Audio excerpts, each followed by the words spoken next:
morning. Welcome to Table Talk. Here with me is Deyda and Ruth. We're here to talk about the elderly fraud sweep that involved one fraudster located here in Nevada, Las Vegas. Her name specifically is Patricia Kern. And we're going to start with Ruth today. I'm going to ask her a few questions regarding the fraud. So Ruth, how was this fraud discovered? Or no, can you just tell us first a little bit about what the fraud exactly is? So the fraud was a direct mailing fraud, which involved sending, well, for this specifically involved sending out letters that presented themselves as being a sweepstakes win for the recipient. And the recipient was told that they won like millions of dollars in prizes and all this stuff. And how was this fraud discovered initially? So this fraud was initially discovered in 2012 by Sullivan from U.S. Postal Service. He has over 25 years of experience, and he discovered it from complaints and tips, and just went into it and found out that they were doing this. And what did the letters contain exactly?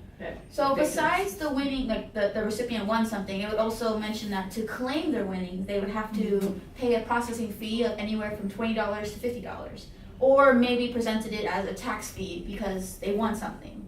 Like if you go on a game show, you have to pay for the winnings. Is there anything you would like to ask her, Dada, regarding the fraud? Can you tell us the experience of Mr. Sullivan? How long did he? How long it took for him to, I believe it was over a few months, right, that he tried to serve them with the restraining order. Yes, so he tried multiple times throughout the years, I think actually, to try to stop the fraud by telling them to cease and desist what they're doing, not necessarily trying to convict them of anything. But Patricia Kern and her associates decided just to ignore him and by setting up a new company with a new name, hoping that, because it's under a new name, he wouldn't notice, but every letter that they sent after it with a new name would still be identical to the first one that he discovered. So they just changed the name. Yeah, they didn't even try too hard to disguise anything besides the name change.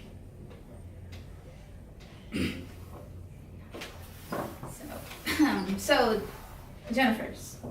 So you have information about the actual the actual process of how the fraudsters targeted victims. Can you explain this? Yeah, so the fraudsters themselves would get a list of victims with their names and addresses from brokers, many brokers.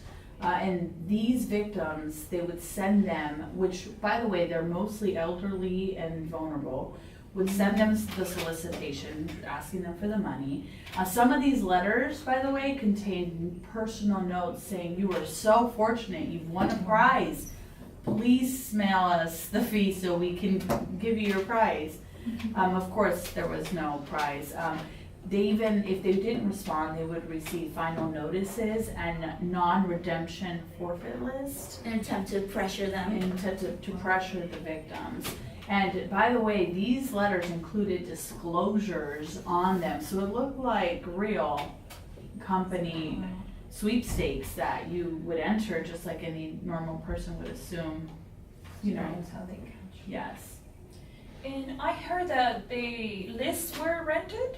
Could you tell us more about that? Yeah, so there's a process called caging. In caging, what essentially that means is the fraudsters would receive the mail from the victims, they would literally scan this barcode that was on the letter, upload it to a database, which it created a database of victims who recently not only were vulnerable and really believed they were going to get the money of the prize, but they sent the fee to process this prize. And this list that was uploaded into the system was rented to other third-party mailers, which basically these victims got additional solicitation sweepstakes from other third parties. So they basically double dipped. They got the processing fee and then they rented their info too. Yes, exactly. And then the SHEM, so caging is the process of uploading, not only processing their fee, but uploading their information to a database. So in other words, caging is part of the solicitation process plus everything else that you mentioned. Caging is basically the process of the fraudsters receiving the information through mail, uploading into a database, and that's a process of caging, including processing the payments as well. Now, Deyda, I know that the fraudsters, there's a criminal case right now standing. Well, there's not a criminal case as of right now, but there's I'm a sorry, civil case going on that it has been pursued thanks to the cooperation of local and federal authorities.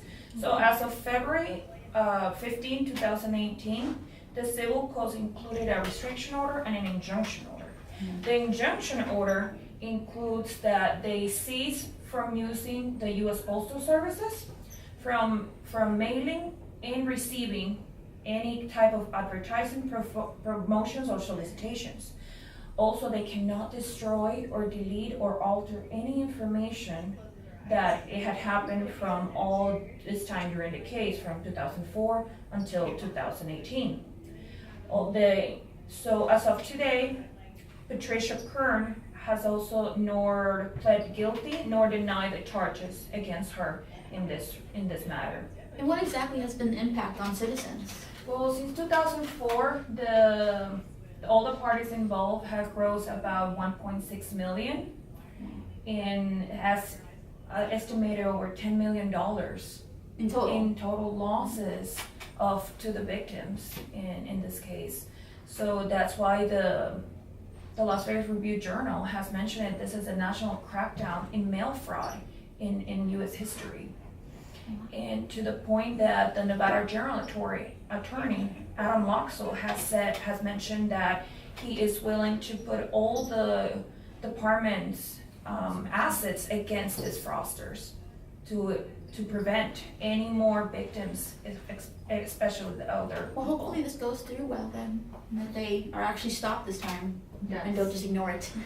So far there hasn't been criminal, only civil, and is there any outcome currently of the case or any status? No, the case is pending, still in the U.S. court, and each individual party is being tried. Okay, well, thank you, ladies. Thank you for joining us. Table Talk with Deyda and Ruth. Thank you.